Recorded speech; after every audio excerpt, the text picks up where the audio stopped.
is up, YouTube? This is your host, Ranee B, here to spill that homicidal tea. And today's case is one that I've never heard of, even though it appears in a lot of true crime blogs, but that's actually where I discovered it. So I'm glad I came across it. It's one that's from the crazy 1990s, and it's still a story that needs to be told. So as always, please like and subscribe if you find this content to your entertaining and liking. Anyway, let's just get this out of the way and let's dive in to the case, the solved homicide case of Karen Stiles.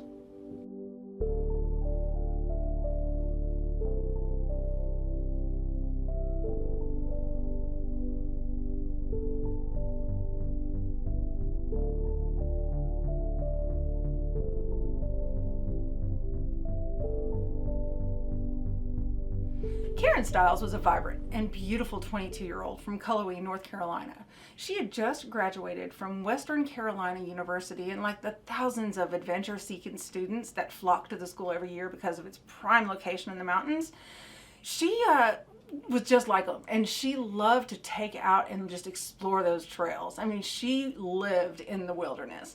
She loved going on long runs on the wilderness trails, and on October 31st, 1994, at around 8 a.m., she set out for a running expedition that she usually went on with her friend Jennifer Olive.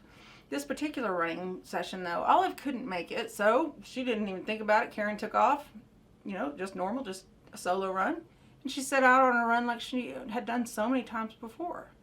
The trail was just a few miles from her parents' house in the neighboring town of Candler, so she felt secure in this area that she'd grown to love so much. And that was the last time anybody ever saw her or heard from her again. After she had not reported into work later that day, her parents reported her missing, and not too soon after the missing persons report was filed, the police found Stiles at a Plymouth Reliant with her keys and wallet inside. It was in the allocated parking area at the head of the Hard Times Trail, for the Hard Times Loop Trail. Searchers, they soon found the car door key that Stiles kept on her during her runs. It was about 200 yards away from her car. Search and rescue dog teams found hot spots that alerted that she had been, in fact, on that trail, but that was it. Divers, they were even dispatched to search the dam at Lake Powhatan, and they hit another dead end. And that was it. It was just like she vanished, vaporized. No clues, nothing.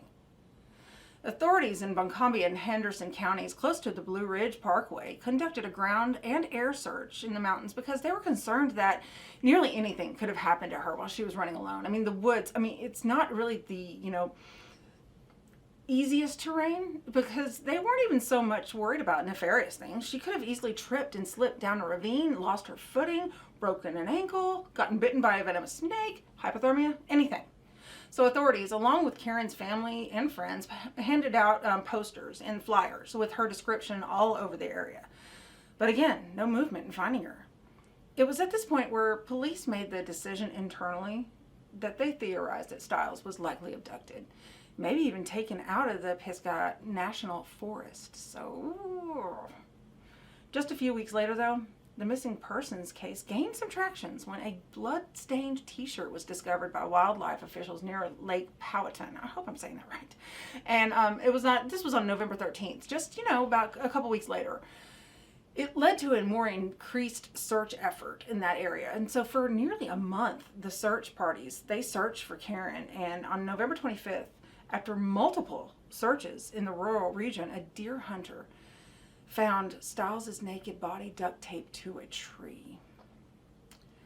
Though this area had been searched before, somehow the searchers missed her, and they thought that was strange at first, but the hunter explained to them that when he was looking around the area for deer, he didn't even notice her at first, and it took him, he had to be like within 50 yards of her to see her. So it was almost like she blended in. But not just that. There were also an array of disturbing and macabre items found scattered at the crime scene. A duct tape dispenser, a pornographic magazine, and a spent Remington .22 caliber rifle casing. As if that wasn't enough to rattle detectives, once the autopsy report came back, they learned even more unsettling details. The medical examiner determined that her cause of death was from a single gunshot wound to the head. And Karen had more secrets to tell the medical examiner. She'd also had additional areas that had been wounded, but not by a gun. It was by a taser type stun gun. And the wounds were specifically to her pubic area. Investigators knew that they needed to find this person fast. They needed to act fast to find this sick bastard. They quickly realized that the duct tape dispenser brand that was sold in the area was sold at the nearest Kmart. So they made a beeline to see if they could track down anyone who had recently bought one. And the store was about a mile from the running trail, so there was some potential there in following up this lead. And the police actually manually went through every single receipt that the store had leading up to the day of the murder. And like literally, they went through piles of receipts. And boom, they hit pay dirt. They located a transaction from October 28th that included purchases of a .22 rifle, a box of Remington .22 ammunition, duct tape, and a flashlight with batteries. I mean, that's all great. But the best part is the fact that in the United States, anybody who purchases a firearm, they have to fill out an ATF form.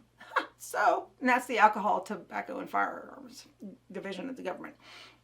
Kmart associates and detectives leafed through the ATF forms that they had recently found, and there they found it. The form that accompanied the purchase of the rifle was just laying there before them. And their suspect was looking them back in the face with his handwriting. Richard Allen Jackson. Richard Jackson was a 26-year-old married father of two that worked at a local restaurant as a dishwasher.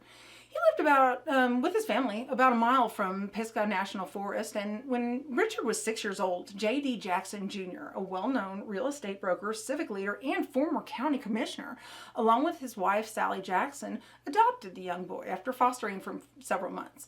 And it was reported that J.D. Jackson and Sally raved about the young boy, and they seemed to nurture Richard with a solid values, and loving home environment. Richard Jackson eventually graduated from Asheville High School and left home shortly after his 18th birthday. He married Jerry Donna King, and they had 2 children together. J.D. Jackson, Richard's father, he bought the Mountain View restaurant back in June of 1993, and Richard Jackson worked there as the dishwasher, like we mentioned before. It was widely known that Richard was the guy in the back that would occasionally come out and talk to the customers and always mentioning his wife and kids, and was known as a very polite and affable guy. Richard Jackson, he did have a criminal past, though, but it was minor. I mean, it was like a trespassing violation, and it was actually a conviction. In 1989, big deal, he hopped a fence. I can't tell you how many times I've hopped fences to go fishing on people's property. Oh my God, I should be in jail forever, but never caught me. Anyway, but simple traffic violations, also, big deal. So what? Never anything violent. So after learning about their target, police, they were anxious to see what he had to do with this, if anything. He surely didn't fit the mold of what detectives would expect of a sadistic killer that would indecently assault and duct tape a woman to a tree while killing her. Yeah, anyway, something just didn't add up. But the Buncombe County Sheriff's Department scheduled an interview with Richard Jackson on December 20th, 1994. And Richard agreed. And he said that the affirmed time he would be there, promised then to show up and everything. And he came. When he arrived at the police station, his demeanor did not raise any red flags or anything. He just seemed like a guy coming down for a chat.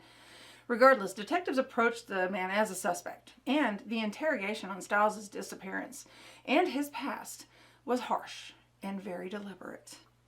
During this process, Richard actually waived his Miranda rights during the process. Sheriff Bobby Medford entered the interrogation room and became directly involved in the questioning and boldly asked Jackson, point blank, "What did you do with the gun you shot Karen Stiles with?" Jackson seemed stunned by the accusation and stated, "I think I need a lawyer present."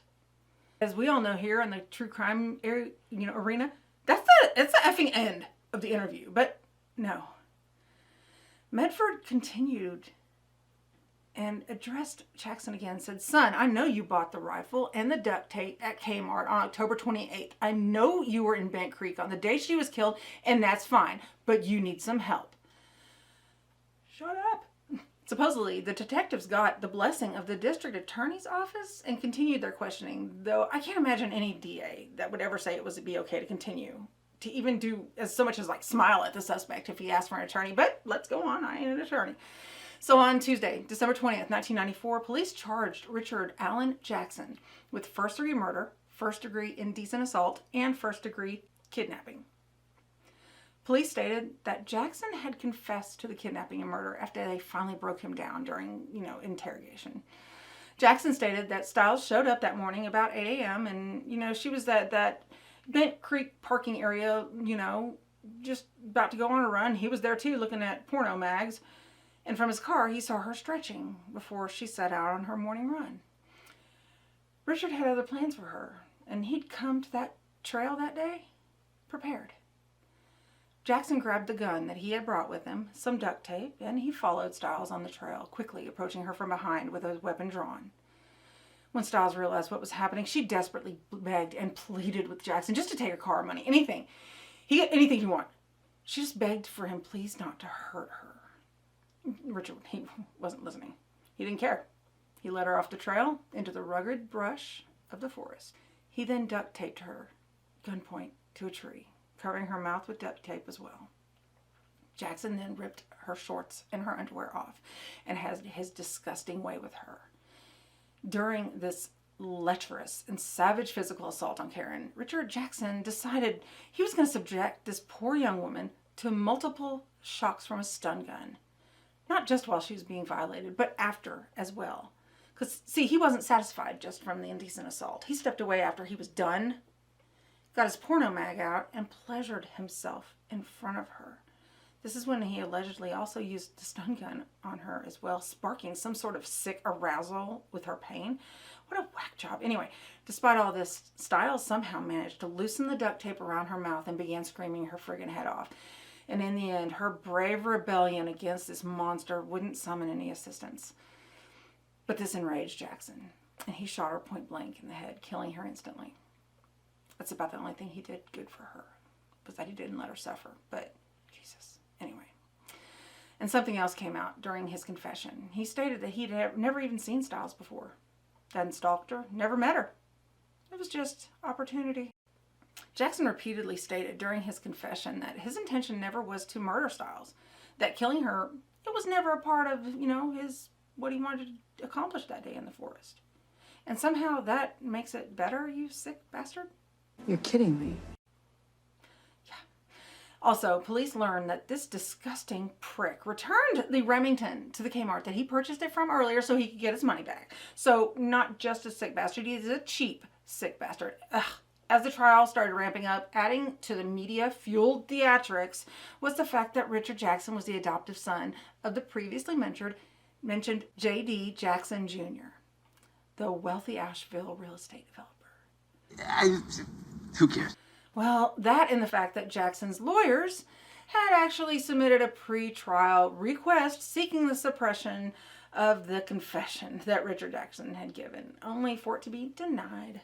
So almost a year after Stiles was subjected to this disgusting pervert and ultimately lost her life. No, not lost. She had her life stolen from her by this piece of filth, Richard Jackson. He was found guilty of all charges. And in a celebratory event around these parts, Richard Jackson was sentenced to death on November 22nd, 1995. But don't get excited. This case is nowhere close to being over. The family was far from being able to move on and move forward and close this horrifying and agonizing chapter. Because remember that confession? On April 3rd, 1998, the death sentence that was handed down to Richard Jackson was overturned by the North Carolina Supreme Court, and it should have been. I can't believe I'm even saying that. But I mean, the law is the law, and I respect it as much as I sometimes disagree with it. But, he has rights, and those rights were violated. So I agree. It wasn't a court admissible confession. When the retrial was set to take place, this time Jackson entered pleas of guilty in a state court on March 3rd, 2000 to charges of second-degree murder, first-degree indecent assault, and second-degree kidnapping, all without the confession being part of the record. Now, without that confession, though, the evidence against Jackson was mostly circumstantial, which led to the charges being lowered to second-degree murder and kidnapping. Stiles' post-mortem bullet fragments didn't exactly match the cartridge discovered at the scene of the crime. The duct tape roll dispenser, sections of duct tape, nor the magazine had any fingerprint evidence on it because nature just took its toll on the evidence. It was outside for a long time. The prison sentences that Jackson received in the plea agreement came to 31 years. And Jackson actually received credit for the 5 years that he'd already served. So that's that, right? No, it's not. See, this is what I mean when I say I respect the living shit out of the law. The trail that Karen decided to run on, that was a trail that was part of the Pisgah National Forest. National Forest.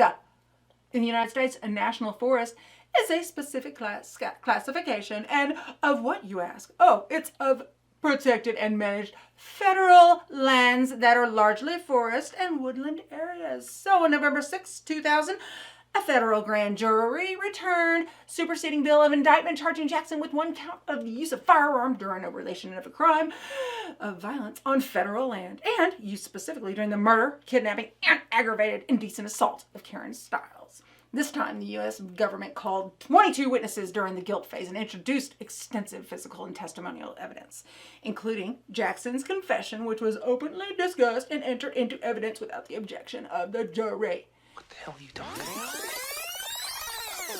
about? Without the objection of the court. And the jury did the right thing and came back with a guilty verdict. With that verdict, the old needle was invited back to haunt this bastard every night until we have the opportunity to see him wiggle and suffer the way that he deserves to when he finally exits this earth. But anyway, it still isn't the end of the case.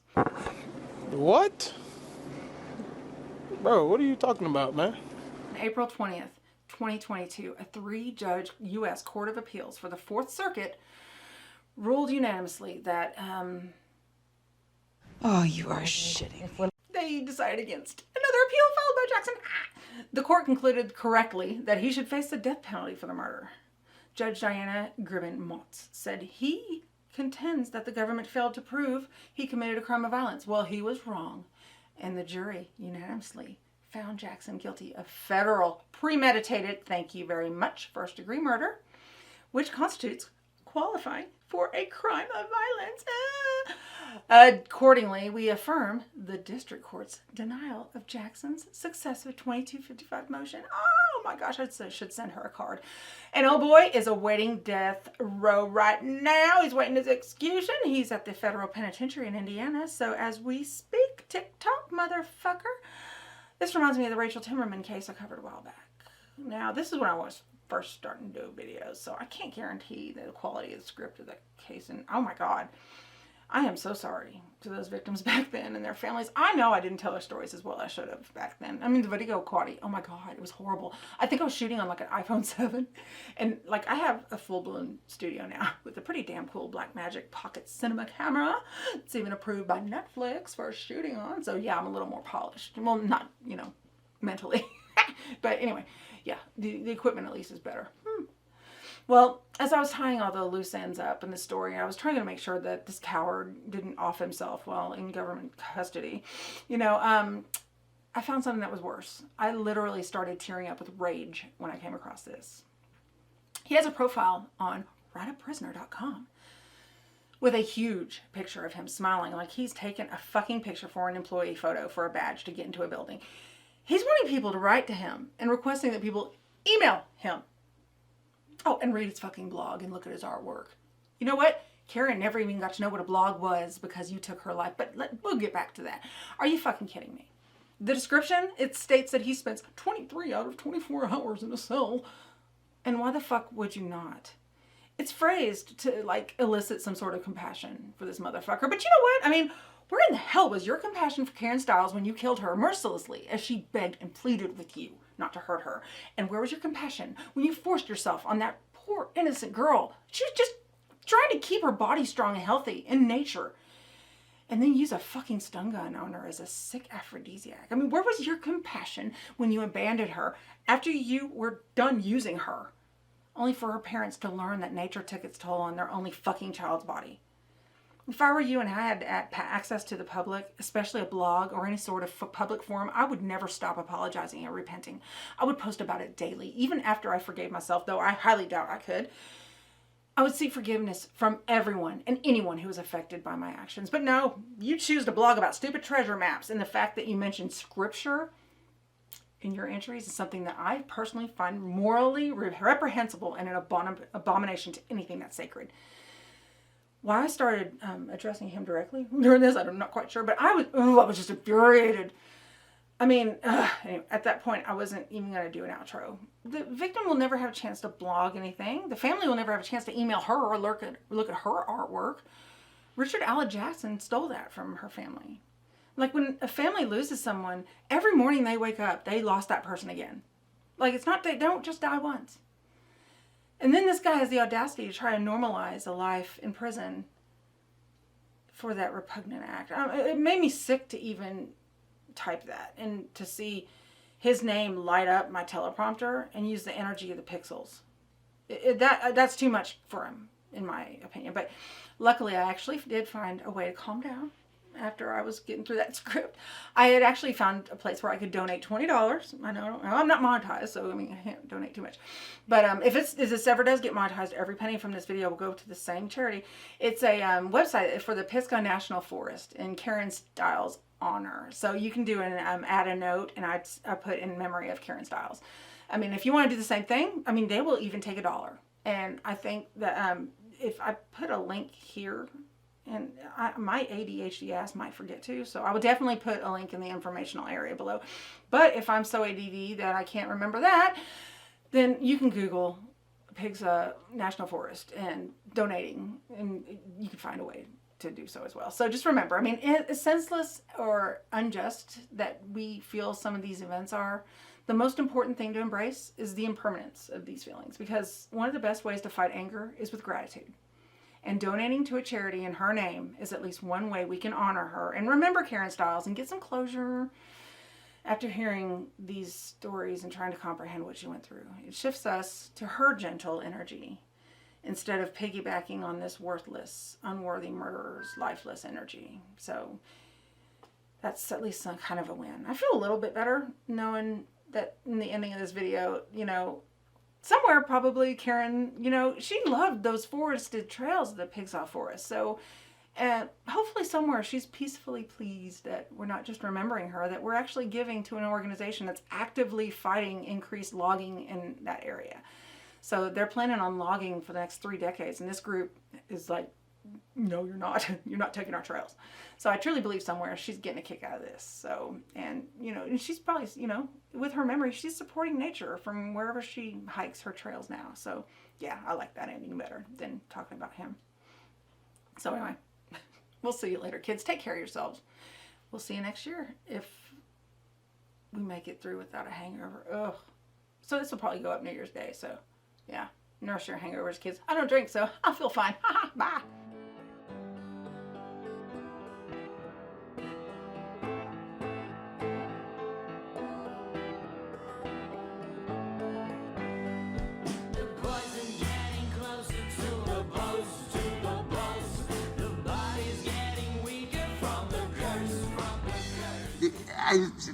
Who cares?